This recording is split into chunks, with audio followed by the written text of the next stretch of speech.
Hello everyone, welcome to my channel. My name is Kelsey with Teaching Online with Kelsey, and I'm really glad that you have found this channel because I vlog about my life as a full-time online teacher, but I also create videos to help serve full-time and part-time online teachers on this teaching online journey as well. So please make sure this is not the last time you see me by hitting that red subscription button and the bell down below to be notified of a new video every week, and to also give this video a thumbs up for your support, and your support means everything to me. And if you have any questions for me, please leave a comment down below and I will be sure that your question will be featured in a future video. This video today is brought to you by my new newsletter. You will receive weekly updates of upcoming videos, new courses on Outschool and Skillshare, and other products before anyone else. And also my free guide on how to work more efficiently on my Teachers Pay Teachers website. Please make sure you head on over there to download your guide and to also give a like and follow on my Teachers Pay Teachers profile too. So for this video, this is going to be tailored more towards the Outschool teachers, and specifically Outschool classes, like how to market your classes and what would help bring in more enrollments. Now, I will say, as I'm filming this is September of 2021, and so there is a little bit of a drought going on. So even our most veteran teachers are seeing not so great enrollment. So if you're watching this and you're thinking, I have nobody signed up for my classes, what am I gonna do? And please don't get discouraged, because you are not the only one who is like barely teaching any classes at all. I have over 2,000 followers, and there are just some days that I only teach maybe one class with maybe one learner. Like, when I say it's a drought, it really is a drought. And something that I've also kind of noticed is that families usually try not to take any classes on Outschool during transitional times. So transitioning into school, transitioning out of school. Families are still trying to establish their schedules and their routines. So this is why most online teachers would see this sort of pattern, at least on Outschool. I can't really speak for other platforms. I just am speaking for Outschool. So maybe you're watching this and you're thinking, what kind of classes should I try to offer on Outschool? Like, especially if you are a new Outschool teacher, or you're just getting your step in the door. Maybe you're still trying to find your niche. Maybe you're still trying to figure out what you would be really good at. So I'm going to go along with you on trying to figure out what kind of classes that families are really interested in specifically, and then try to figure out how you can offer that to families who may not be able to take other teachers' courses before. So you're going to click up here. So that's my public Outschool teaching profile. You're going to click Find Classes up here. And so you'll see here any day or time. So like you'll see all these filters here for different types of classes that you're looking for. So we'll see everything on life skills, social studies, history. Like, you really can teach anything that you want on Outschool. So let's just do popular. Let's do popular classes that families are looking at. And we see here that lots of families on Outschool are looking for drawing, painting, different math classes, science and coding, ballet, singing, baking and cooking, languages, especially for our ESL teachers that maybe don't know what the future of ESL online teaching looks like. So maybe you try to do your own model of ESL learning on Outschool. So you may be able to find that on here. And so we're just going to do Roblox because there are many teachers on here that teach Roblox. So let's say you are interested in teaching a Roblox class. So let's just check it out from other teachers just to see, what kind of classes are really popular that are Roblox. Like what exactly are parents saying, yeah, this is really great. So we see here this first one up top. So Roblox Gaming Cube. So this is an ongoing, all right, so ongoing class, meaning it meets every week and you pay on a subscription base, the families do, and it ranges the age from 8 to 13. Now it'll also say down here meets once per week, and it'll say for Monday, September 20th at 2. So that's one of the meetings, and then there are additional meetings on here. So let's say you do want to teach a Roblox class and for that particular age group. So this person, which it looks like is, it says connected camp. So it may actually be like an association with like multiple teachers in there. So they may meet from 2 to 3:30. So that's an hour and a half chunk. Maybe you have families that want to do this course, but it doesn't meet their time. So maybe you are available to teach something similar, the Roblox Gaming Club. Maybe you're able to teach something similar, and I mean similar because I do not condone teachers copying other teachers' work. That's not okay. You can get inspiration, right? That's what we're kind of doing here. We're getting inspiration on what kind of classes you could teach on here, but we are not going to copy and paste what these other teachers have worked really hard on. So, but let's say you are good at Roblox and you do want to teach something similar, like offering a Roblox club or a gaming club. So this meets at 2. Maybe you are available at 4. Maybe you're available at 4 p.m. And if it meets on Monday, maybe you could do it on Tuesday at 2, or do Tuesday and Thursday at 2, or Fridays. So whichever fits in your schedule and whatever you want to be open with, maybe you are able to offer something similar, but at different days and different times that would be a little more suitable for other families on here. So that's just one of the suggestions you could do, is looking at the popular list and seeing, okay, these are the type of classes that other teachers have to offer. And so you could still do, there's still, 3 o'clock, 4 o'clock, and then maybe you do have something different to add on in terms of Roblox. Like maybe you can make it into a class, or maybe you can, do some learning incorporation, either math or science, so try to make it different than what you might see here. You could do it a club, you can make it academic. So those are some of the ideas, is obviously going up here to find classes and looking up these suggestions. So let's say we'll go back to popular. Among Us. Among Us is popular as well. And so we'll see on here lots of clubs, drawing classes. So, and you can see that there's different times on here. So there's a lot of them that meet around 3 o'clock. And so maybe 3 and 4 o'clock, maybe you have one at 7 o'clock. 7 o'clock in the evening, or maybe you have one at 9 a.m. in the morning.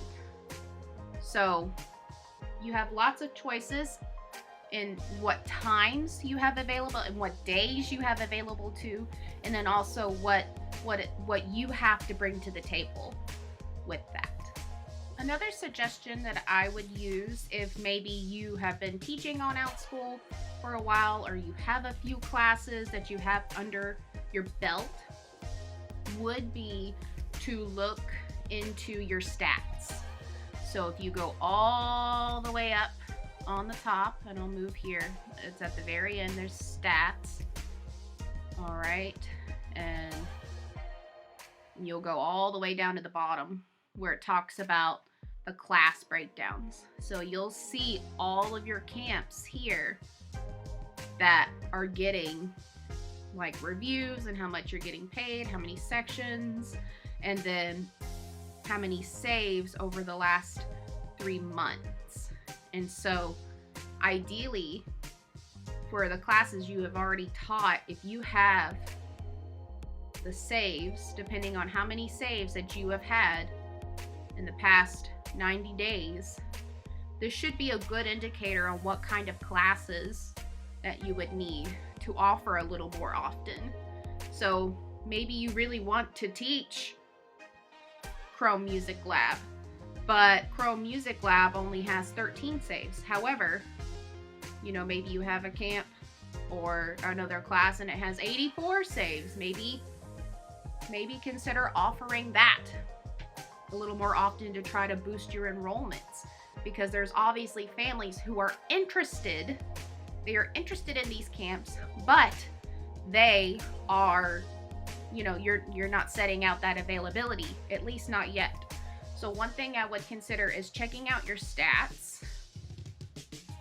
All right, and looking at the saves.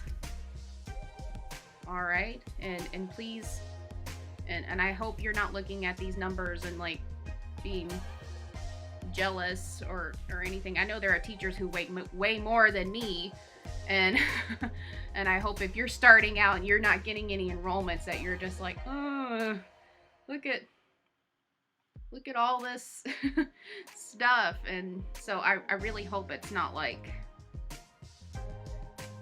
I really hope you're not like getting jealous. So obviously we're talking about the saves, not the other stuff.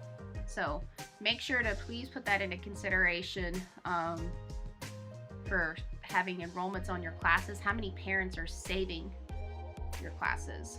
And so you'll see that here on the bottom, right? Like many of my summer camps, and this is the fall, are getting a lot of likes on here, and I really don't know if it was because of summer, like during the summertime, because it is based off of 90 days and not, you know, and not like the most recent. So, but it's still a pretty good indication of what kind of classes you should be offering for your schedule, and to try to put that into consideration and have that readily available for families. So the next tip that you can do on Outschool is if you go under availability on your teaching profile, right, and it has the option down here for schedule availability. If you can set your availability, but that's aside from what we're talking about today. So when you click here on the guidance, it will show you the most updated availability from families, and so when to schedule the classes. So these are opportunities, and you know, and I feel like this is very subjective because this is based off of searches, so number of searches per class. So you know, take this with a grain of salt when you're looking at this, because you know, this may be some families for other countries or other times looking, you know, for particular classes then. But you know, maybe there may be some families when they say, hey, can you offer this class at this time, you know, and it may be a certain time that's very different than what we would see down here, you know. So obviously this can also be a really good indicator of when to offer more classes too. So you see on here, so this is for fewer to no searches, and obviously the darker it is, the more searches there are for particular classes at that time. So you may be seeing on here, and this is on a Pacific time zone, for reference. It'll always be Pacific time zone, not specifically your own time zone, whatever that may be, unless you are Pacific time. So, and it'll say on the bottom like updated. So this is what we're still looking at. So we're looking at September 20th, 2021. So we may be seeing on here, you know, starting from midnight Pacific time all the way down. So there are still some searches for early in the morning. This may be like our European, Asian families or Australia families. So there's still a good chance you will have families still sign up for that. So don't discredit the lighter sections. All right, but obviously we can see for like Friday, Saturday, and Sunday are going to be there's going to be more people saying, hey, I would love to see classes for this time.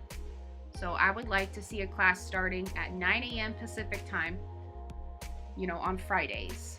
Or it looks like here the darkest parts start at noon Pacific time on Fridays, a little bit Saturdays and Sundays. So obviously it looks like there are parents here looking for particular classes around that time.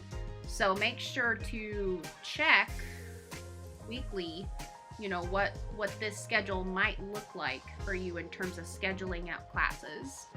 So maybe you better benefit from teaching on Fridays, you know, as opposed to Tuesdays or Mondays. So, you know, and we see that's another good indication of when to schedule out your classes. And so use that to your advantage too.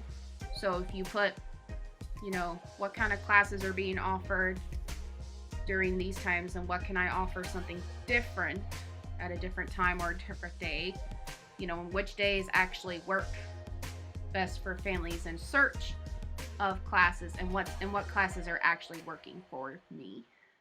Another thing you should do when you are figuring out like scheduling and enrollments, right, is the moment you get an email about a parent request date for class. So I have an insect camp that I had a parent request from, all right, and that was this request here for me to teach the camp on these days and on this time.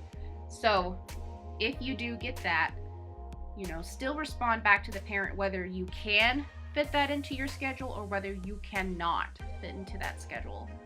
So that means if there's a parent who's requesting you to teach a class at 2 a.m. your time, don't do it.